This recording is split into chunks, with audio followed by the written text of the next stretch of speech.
Hello hi hope you all doing good. నేను మీ Telugu trader Shyam. So ఈరోజు నిఫ్టీ అయితే చాలా ఫ్లాట్గా 7 పాయింట్స్తో క్లోజ్ అయింది.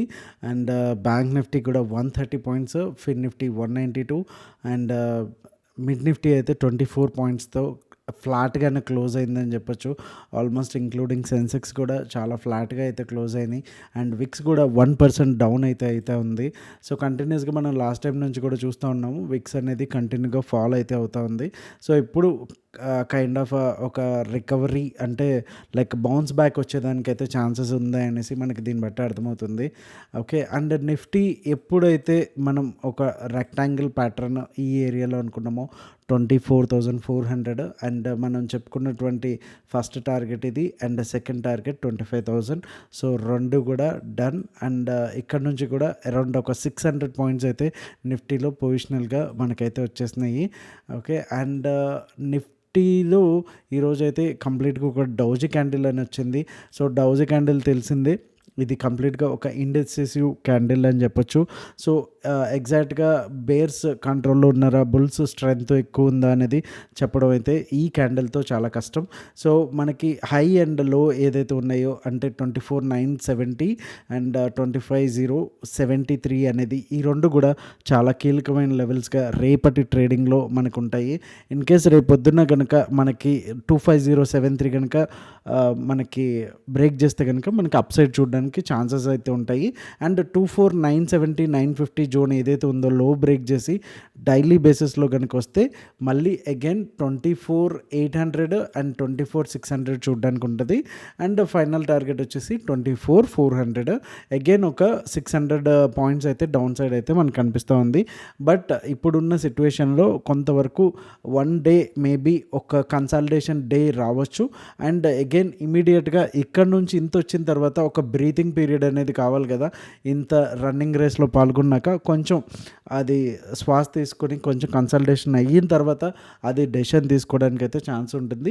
రేపు కనుక అగ్రెసివ్ బయింగ్ వచ్చింది అనుకుంటే కనుక 25,100 పైన మంచి షార్ట్ కవరింగ్ ర్యాలీ వచ్చి రావడానికి ఛాన్సెస్ అయితే ఉంటాయి. అండ్ రేపు బ్యాంక్ నిఫ్టీ ఎక్స్పైరీ ఉంది కాబట్టి రేపు ఇలానే వాలటాలిటీ కూడా కంటిన్యూ అయ్యేదానికి చాలా వరకు ఛాన్సెస్ అయితే ఉన్నాయి. అండ్ బ్యాంక్ నిఫ్టీ మనం చూసుకుంటే కనుక ఎప్పుడైతే ఈ ట్రెండ్ లైన్ అనేది మనకు వచ్చిందో అండ్ ఇక్కడ కూడా మనం ఒక రెక్టాంగిల్ ప్యాటర్న్ వస్తుంది అండ్ ఇది బ్రేక్ అవుతే మంచిగా వస్తుంది అనేసి మనం బేస్ కూడా 50,800 చాలామంది గుర్తుండే ఉంటుంది. సో ఈ లెవెల్ నుంచి మనకి స్లోగా ఇంచ్ బై ఇంచ్ వెళ్తానే ఉంది. సో కొంతవరకు వొలటిలిటీ ఎలా ఉంది అనేది ఈ వీక్స్ చూస్తేనే అర్థమవుతుంది ఇవాళ ట్రేడింగ్ ఎట్లా కంప్లీట్గా చాలా వొలటైల్ ఉందనేసి. సో రేపటికి ఇది కూడా kind of doji candle or boring candle అనే చెప్పొచ్చు. అండ్ ఏదైతే 51,400 మార్నింగ్ టైంలో బ్రేక్ అయితే కనుక 51,600 దెన్ అగైన్ మళ్ళీ ఈ టార్గెట్ ఏదైతే ఉందో 52,000 మనం బ్యాంక్ నిఫ్టీలో చూడడానికి అయితే అవకాశం అయితే ఉంటుంది. అండ్ అగైన్ ఈ లోపల ఉంటే కనుక అగైన్ మళ్ళీ కొంతవరకు సేమ్ నిఫ్టీలో లాగానే ఒక బ్రీతింగ్ పీరియడ్ తీసుకుని ఇన్సైడ్ బార్ అంటాం కదా, అంటే ఈ క్యాండిల్ యొక్క లో కానీ హై కానీ బ్రేక్ చేయకుండా ఈ మధ్యలోనే టైం పాస్ చేస్తూ ఉంటుంది. So we can call it as a inside bar అనమాట. సో అది రావడానికి అయితే ఛాన్సెస్ అయితే ఉంటాయి.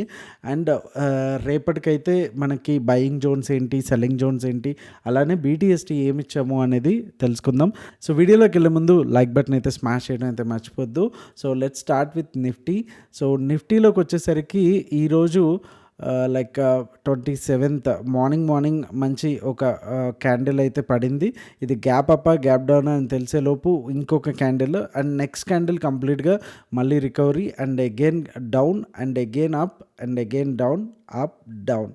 సో ఇలా కంప్లీట్గా ఒక ప్రైస్ యాక్షన్ ప్రాపర్గా లేకుండా అయితే ఇవాళ రన్ అయితే చేసిందని చెప్పొచ్చు. అండ్ ఈ ఏరియా అంటే ఇక్కడ మీరు ఈ విక్స్ అన్నీ కూడా గమనించవచ్చు. ఈ స్టిక్స్ లాంటివి 25,000 ఏరియాని బ్రేక్ చేయలేకపోయింది. బట్ ఎప్పుడైతే ఒక్కసారి ఒక మంచి క్యాండిల్ వచ్చి క్లోజింగ్లో 15 minutesలో కూర్చుందో నెక్స్ట్ క్యాండిల్ ఇమీడియట్గా ఒక 66 పాయింట్స్ అయితే ఇచ్చింది.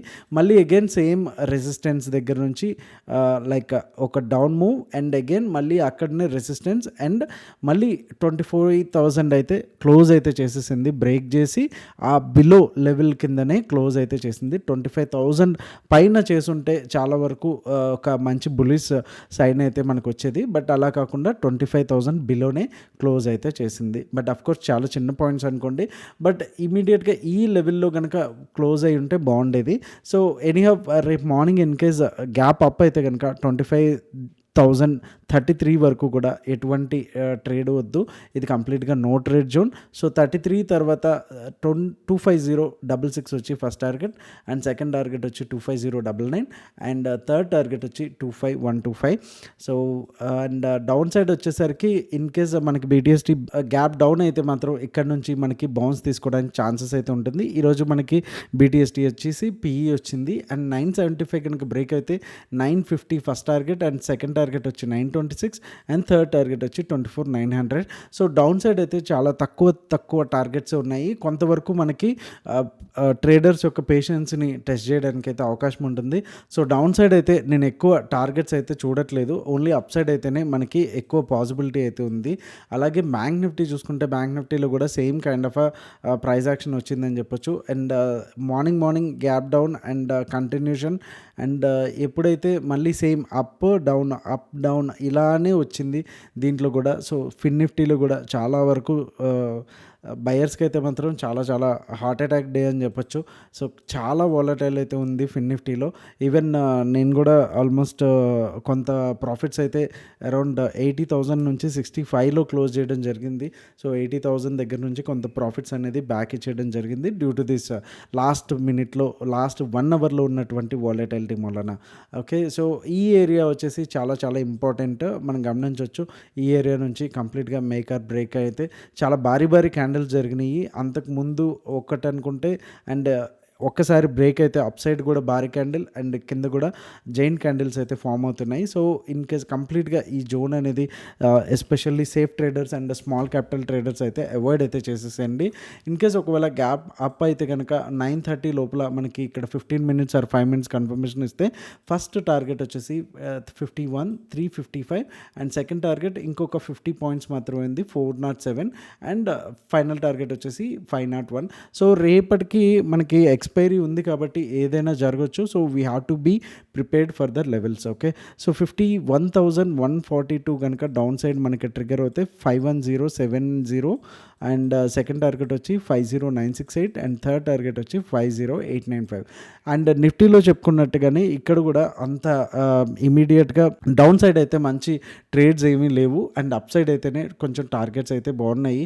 కొంతవరకు డేటా కూడా చూస్తే మీకు క్లియర్గా అర్థమవుతుంది, కొంతవరకు రేపు టైంపాస్ చేసేదానికి కూడా అవకాశం ఉంది అనేసి. సో వీక్లీ అంటే ఆగస్ట్ మంత్ ఎండ్ చూసుకుంటే కనుక 36,14,375 ఉంది. అలాగే ఇది చూసుకుంటే 30 lakh చేంజ్ ఉంది. సో ఇక్కడ కాల్స్ అనేవి ఎక్కువ రైట్ చేశారు అండ్ పుట్స్ అనేవి చాలా డౌన్ ఉన్నాయి. సో గ్యాప్ డౌన్ అవడానికి అవకాశం అయితే ఉంది. అలాగే నియర్ మంత్ అయినటువంటి సెప్టెంబర్, అక్టోబర్, నవంబర్ చూసుకుంటే కనుక డేటా వచ్చేసి 3.27 అండ్ 3.15. సో ఓవరాల్గా డేటా అయితే మంత్లీలో అయితే పెద్దగా డిఫరెన్స్ అనేది లేదు, 12,000. సో అంటిల్ అన్లెస్ రేపు ఏ మేజర్ న్యూస్ లేకపోతే కనుక మోస్ట్లీ గ్యాప్ డౌన్ అవడానికి ఛాన్సెస్ అయితే ఉన్నాయి. అండ్ గ్యాప్ డౌన్ అయిన తర్వాత కూడా intraday players first 15 minutes candle యొక్క లో ఏదైతే ఉంటుందో ఆ లో బ్రేక్ అయ్యేంత వరకు కూడా వెయిట్ చేయండి షార్ట్ చేయడానికి. ఇన్ కేస్ కొంచెం పెద్ద గ్యాప్ అప్ అయితే కనుక ఇమీడియట్గా షార్ట్ చేసే ప్రయత్నం అయితే చేయొద్దు, ఎందుకంటే రేపు కొంతవరకు మళ్ళీ కన్సల్టేషన్ అయ్యి తర్వాత మనకి డైరెక్షన్ 10 o'clock తర్వాత ఎయిదర్ అప్ సైడా లేకపోతే డౌన్ సైడా అనేది డిసైడ్ అవ్వడానికి అయితే ఛాన్సెస్ ఉంటుంది. ఎవరైతే స్మాల్ క్యాపిటల్ ట్రేడర్స్ ఉంటారో కొంచెం జాగ్రత్తగా చూసుకోండి రేపటికి. Hope you like this video. Thank you so much. Me Telugu trader Shyam. జై హింద్.